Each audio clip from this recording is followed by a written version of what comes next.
Hi everyone, it's Penny Black and Jill Foster here with another PB&J card class.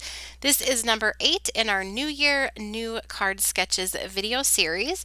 And today's video is all about how to make a shaped card. And I really love having this idea, this concept of any shape you want it to be, as a sketch that you can turn to again and again. It is always really fun. So here is a look at the sketch for the card that we'll be creating today. And this card features Penny Black's antique frame die set. Now this is going to actually make the shape of our card, but you can substitute any shaped die that you have in your stash and follow the same process. But I love this die. Here I've cut a whole bunch of them and that's what's in my envelope ready for this sketch, just a bunch of that antique frame die. Now just a reminder, I do have an ebook available with all of the sketches from this video series. It's 12 sketches and 36 card ideas, and I will list that for you down in the YouTube description box below if you'd like to show your support.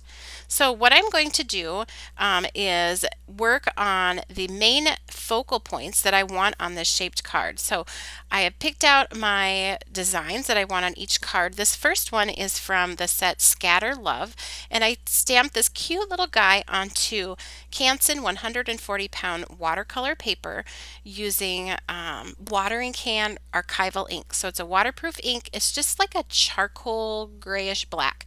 So it's just a little bit easier on the eyes than a stark black, and I like to use it for like kiddos and critters and images like this. I feel like it gives it kind of a sketched in pencil almost look and not as much of a black and white coloring book feeling. So I am painting him in using Distress Ink Reinkers used as watercolors. Also I pressed that Toffee Crunch ink onto my just an old acrylic block to paint in his body, and then I'm just going to go ahead and paint him in. Now he is so adorable, and again it's a loved themed stamp, but you could use this anytime if you're just sending hugs to someone. This would be perfect, or birthday love, anniversary. I just think he is so sweet and really versatile. So I'm just painting him in. He's very simple to paint in, and I will put a link down in the description box below for a video where I go into more detail of my painting process.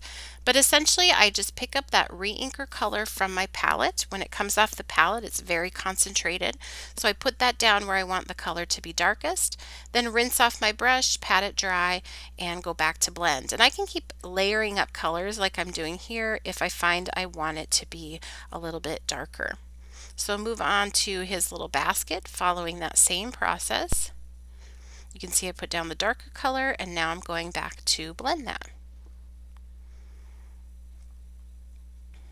And then I will dry that before I paint the hearts. That way that brown color doesn't start blending up into the wet areas as I paint the hearts.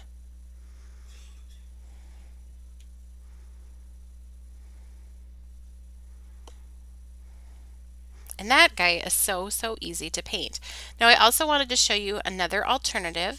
I did take our Winsomely stamp and I stamped this right onto the antique frame, and I stamped this using Toffee Crunch ink, and again it's on that Canson 140-pound watercolor paper. That's what I prepped everything for in my sketch envelopes, and I'm just going to paint in these flowers. Now I stamped it going off the edge at the bottom, so it kind of grounds that image, and it's always interesting sometimes when you can put an image going off the edge. Now this has a lot of petals and layers, so I'm definitely not going for perfection, but what you'll see here is I put that concentrated color, that darker color, towards the part of the petal that's going behind another one. I do it on several petals at once, rinse off my brush, pat it pretty dry, and then go back and just blend that out. And I don't always get it done, but I try to leave a little bit of white at the tips of the petals.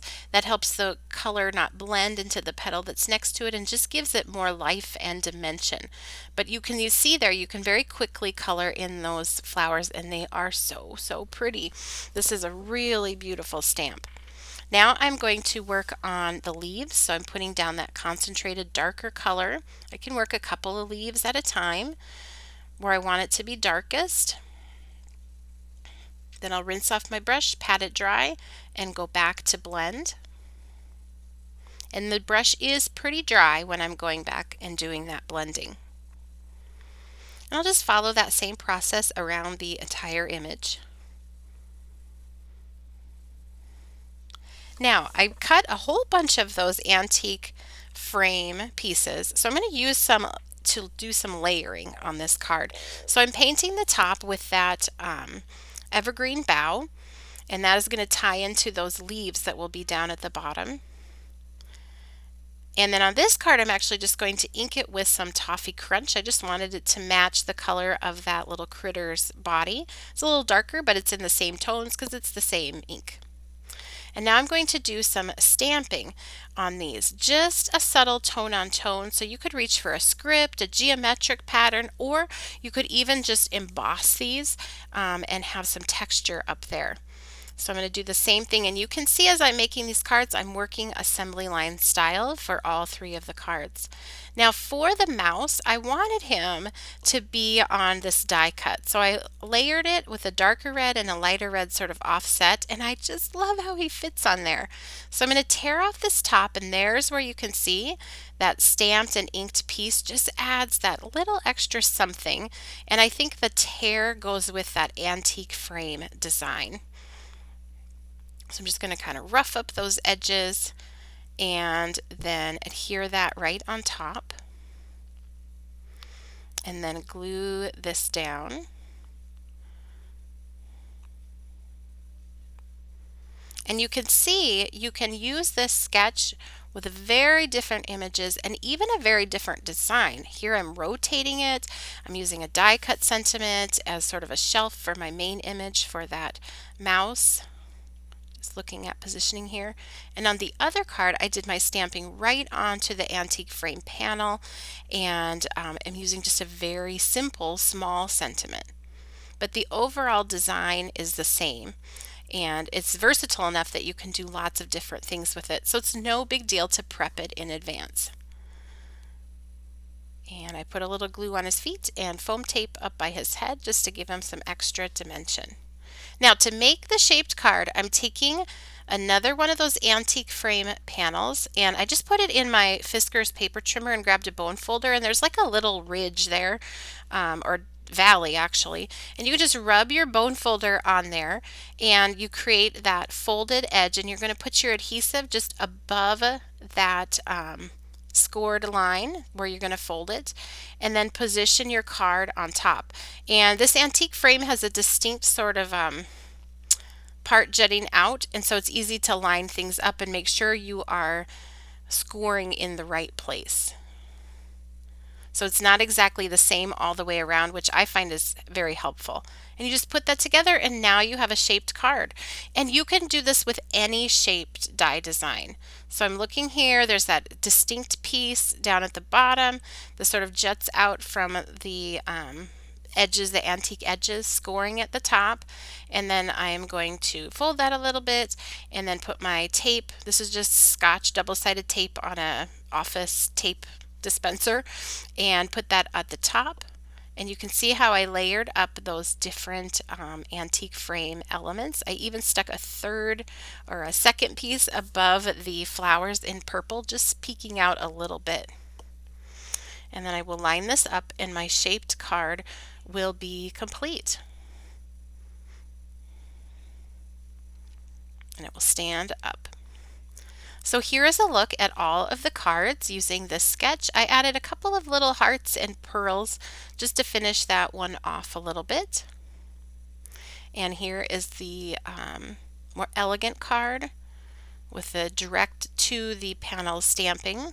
And then here is another design. This actually features the tearing up in the corner and the stamp we used in the last video, but same process for the shaped card. I think this is definitely my favorite one of these three. I'd love to know if you have a favorite. Leave me a comment down below. Thank you also for all of the kind words and comments that you have left. They mean so much to me. And if you enjoyed today's video, please be sure to give it a thumbs up and subscribe to our channel. You can also connect with Penny Black on Facebook, Pinterest, Twitter, as well as Instagram, our website, and blog. And I'll have all of those linked for you down below. Thanks for watching, and happy stamping.